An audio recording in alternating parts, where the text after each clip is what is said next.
Depuis quelques années, Dakar est la scène d'une tendance chez les jeunes aussi séduisante qu'effrayante.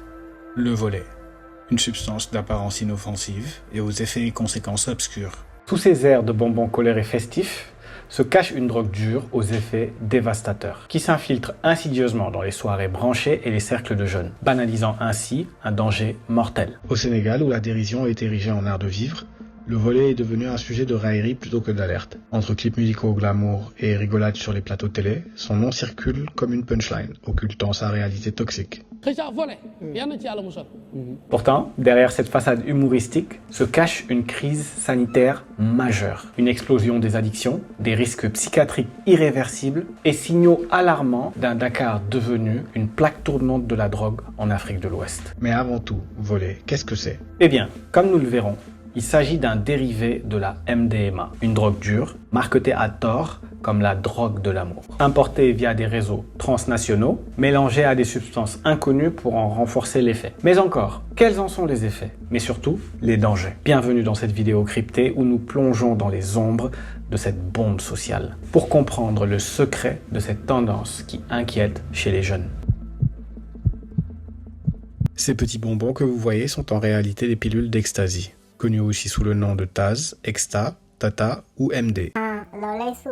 La molécule active qui provoque les effets recherchés est la MDMA ou méthylène-dioxy N, méthylamphétamine. Méthylène-dioxy avec méthylamphétamine, ok. On va rester sur MD. Il s'agit d'une drogue de synthèse, c'est-à-dire qu'elle est créée en laboratoire. La molécule a été synthétisée par le chimiste allemand Anton Köllisch en 1912. Le monsieur faisait des recherches sur un médicament homéostatique et il a accidentellement créé le volet.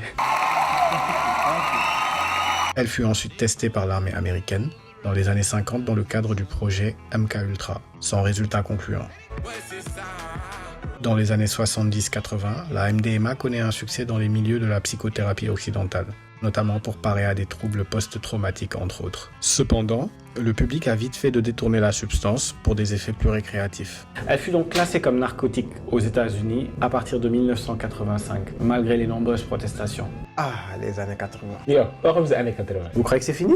C'est que vous connaissez pas Sapiens. Dans la fin des années 90, début années 2000, AMD devient tellement populaire dans les milieux festifs qu'elle devient le symbole de la culture rave et techno. Seulement maintenant, c'est synthétisé dans les laboratoires clandestins avec le lot d'inconvénients qui va avec. Encore jusque-là, on est sur quelque chose d'assez niché. Mais à partir des années 2010, toujours en Occident, elle se démocratise complètement. Dans les milieux de la nuit, mais aussi auprès d'utilisateurs de plus en plus jeunes. La MD, dans sa forme pure, se présente en forme de cristaux. Elle se consomme de différentes manières. Par voie orale, nasale, par injection. Mais le mode de consommation le plus répandu et auquel nous avons affaire dans la capitale sénégalaise est sous la forme de pilules sécables appelées ecstasy ou volet. Elles sont bleues, roses, jaunes, prenant la forme de la tête de Mickey, de Trump ou encore de marques célèbres. Et c'est bien ce petit côté sympa qui les rend dangereusement attrayantes. Le principe actif reste la MDMA, seulement une pilule d'ecstasy comporte toujours des produits de coupe. Selon le rapport mondial sur les drogues en 2023 de l'ONUDC, la MDMA fait partie des 5 drogues les plus consommées en Afrique de l'Ouest et du Centre. Mais quand et comment s'est-elle frayé un chemin jusque dans les soirées sénégalaises? Un article d'Enquête Plus d'août 2022 rapportait le démantèlement d'un réseau de trafic international d'ecstasy sur l'axe Gambie-Dakar. Et plusieurs arrestations dans la région renvoient à l'existence de ce dit réseau. Mais difficile de nier que la tendance des trap house dans la culture populaire qui a explosé en Angleterre et en France, a pu s'importer au pays. Via notamment des vacanciers, consommateurs chevronnés. No, you know what I'm talking about, you know yourself. Point culture. C'est quoi le trap house? Pour faire simple, la trap house est un concept qui consiste à se poser à plusieurs dans un appart, souvent après une soirée, qu'elle soit en boîte ou ailleurs. L'objectif, je ne vous fais pas de dessin, est de se défoncer. Weed, protoxyde d'azote, un vrai sujet aussi, alcool, cocaïne, bien sûr, volet. C'est plus ou moins after avec un mix de psychotropes. Aussi, la spécificité du trafic d'Exta est que tout consommateur est potentiellement un dealer en force. Contrairement à des produits comme le cannabis qui sent par exemple très fort, les pilules d'ecstasy emportent certaines commodités. Prenant n'importe quelle forme et couleur, elles peuvent passer beaucoup plus facilement les contrôles à l'aéroport, mais aussi et surtout au passoire qui nous sert de port autonome. Selon les chiffres de la police nationale, les saisies de cocaïne, un produit souvent associé à des circuits similaires, ont explosé au Sénégal, passant de quasi nul en 2019 à presque 4 tonnes en 2023, ce qui suggère une augmentation des réseaux de trafic pouvant induire des produits comme la MDMA. Où et comment s'en procure-t-on? Eh bien partout, et très facilement. Internet est un game changer. Via Snap, WhatsApp, Telegram, tout autre réseau. Selon les témoignages, la pilule à l'unité est obtenue dans une fourchette de 3 000 à 10 000 francs. Et vous êtes livré comme ça, chez vous. Toujours sur la base de témoignages, il serait aussi possible de les acheter en physique dans certaines boîtes de nuit dakaroises, particulièrement en cette année 2025. De plus en plus d'arrestations et saisies d'ecstasy défraient la chronique et reviennent beaucoup des quartiers comme Les Almadies, Ouest Foire ou encore Ouakam, pour ne citer que. Parmi les légendes dues à la désinformation sur le sujet, il est souvent prêté à la MDMA des effets aphrodisiaques. Eh bien, ce n'est pas tout à fait ça. Principal composant des comprimés d'ecstasy, la MDMA agit sur le système de récompense en stimulant la libération présynaptique des catécholamines, principalement la noradrénaline et la dopamine. Mais bon, maîtriser nga affaire yi nag. À forte dose, c'est aussi un puissant libérateur de sérotonine. Et ça, c'est le plus important. La sérotonine est un neurotransmetteur responsable de la régulation de l'humeur. 30 à 40 minutes après la prise, les premiers effets apparaissent. Le consommateur ressent un sentiment de bien-être exacerbé, ainsi que de puissants effets prosociaux. C'est-à-dire que subitement, le sujet aime tout le monde et est beaucoup plus extraverti et empathique. Apparaissent alors les fameux effets entactogènes, qui rendent le sujet beaucoup plus enclin au contact physique. La libido n'est pas nécessairement exclusivement stimulée. C'est plutôt que le sujet cherche la proximité avec les autres. Mais celle-ci n'est pas forcément sexuelle.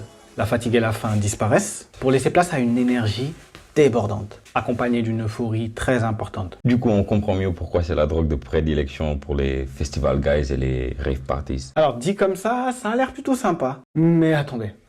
Parmi les effets secondaires, il faut aussi compter une sudation importante due à une élévation de la température corporelle, de la tension artérielle qui grimpe pour donner des pupilles dilatées comme un chat, des grincements de dents à s'éroder les molaires ou se couper la langue. Peuvent aussi survenir dans certains cas des vomissements, des convulsions, voire des crises d'épilepsie. Et là, ce ne sont que les effets du trip, parce que vous vous doutez bien que ça ne durera pas éternellement. Ah ouais, tout ce qui monte, descend, de façon...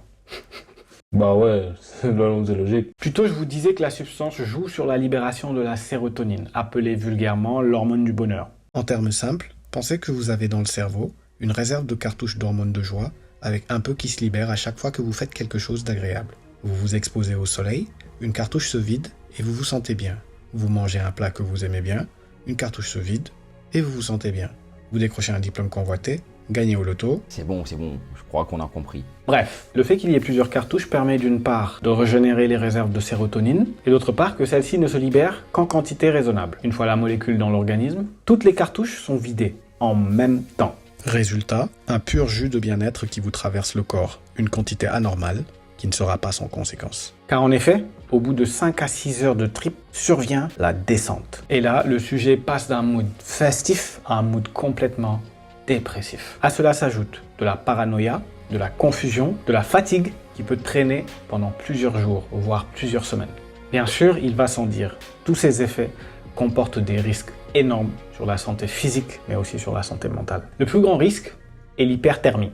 Lorsqu'on ingère la substance, la température du corps va s'affoler, et la pression artérielle aussi, ce qui entraîne une déshydratation pouvant être souvent fatale. L'importante vasoconstriction, qui augmente aussi par 4 les chances de faire un infarctus du myocarde, peut aussi causer des lésions irréversibles au cerveau. Concernant le cas spécifique des pilules, il faut savoir que dans le but de maximiser le profit, les trafiquants qui les confectionnent vont rajouter des produits comme des antidépresseurs, de la cocaïne, du speed et un tas de saletés qu'on ne peut qu'imaginer, ce qui augmente le risque d'overdose et d'addiction à d'autres produits.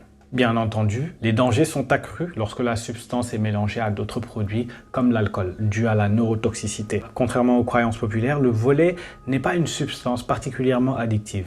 Il n'en reste pas moins extrêmement dangereux. Comme ce garçon de 21 ans en 2019 en France, qui va accepter une pilule que lui ont proposée ses amis. 30 minutes plus tard, il s'écroule. Les secours ne sont là que pour constater son décès. Il y a aussi, dans les cas plus rares, certaines personnes sujettes à des hallucinations visuelles ou sonores qui peuvent durer parfois pendant des jours. Mais ça, c'est les effets à court terme. Attendez. Dites donc bonjour à la longue liste des effets à long terme. Altération de la mémoire, troubles persistants de l'attention, des fonctions cognitives pour la neurotoxicité des fonctions cérébrales, lésions hépatiques et rénales, surtout en cas de consommation répétée, troubles cardiovasculaires, affaiblissement du système immunitaire et perte de poids. Ouais, perte de poids avant.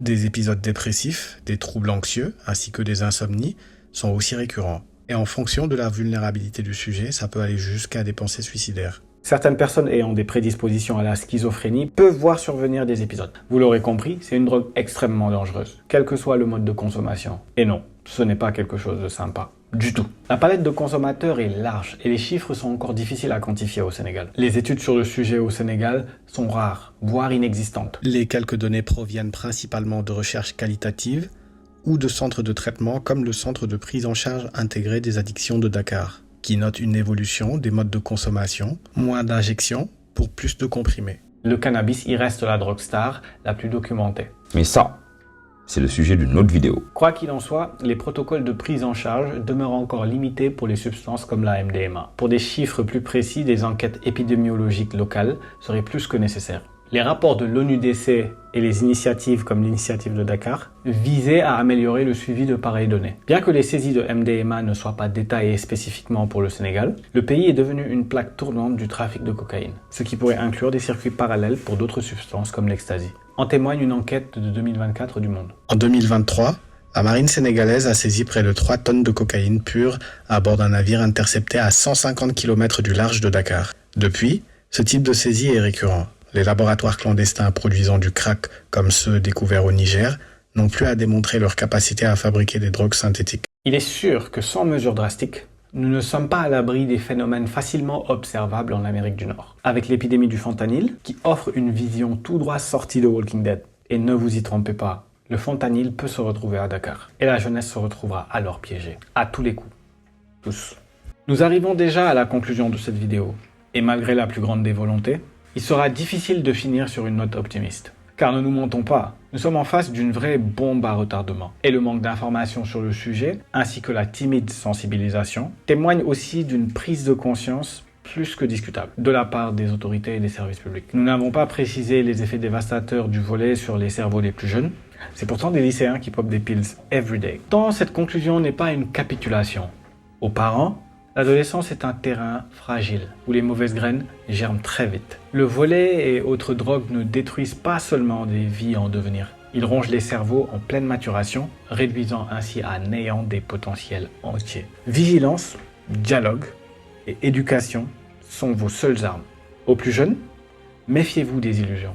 Le diable ne vous tendra jamais un contrat en parchemin. Son piège est bien plus sournois. Il se cache dans un verre qu'on vous pousse à boire, un joint qu'on vous fait partager, une pilule, juste pour essayer. Chaque geste compte. Et aucun trip ne vaut le prix d'une vie brisée. Oui, le combat est rude. Et non, nous ne sommes pas sortis de l'auberge. Mais chaque prise de conscience, chaque parole libérée, chaque prévention renforcée est un pas vers l'espoir. La drogue n'aura pas le dernier mot. nañu wàññi yàmba ji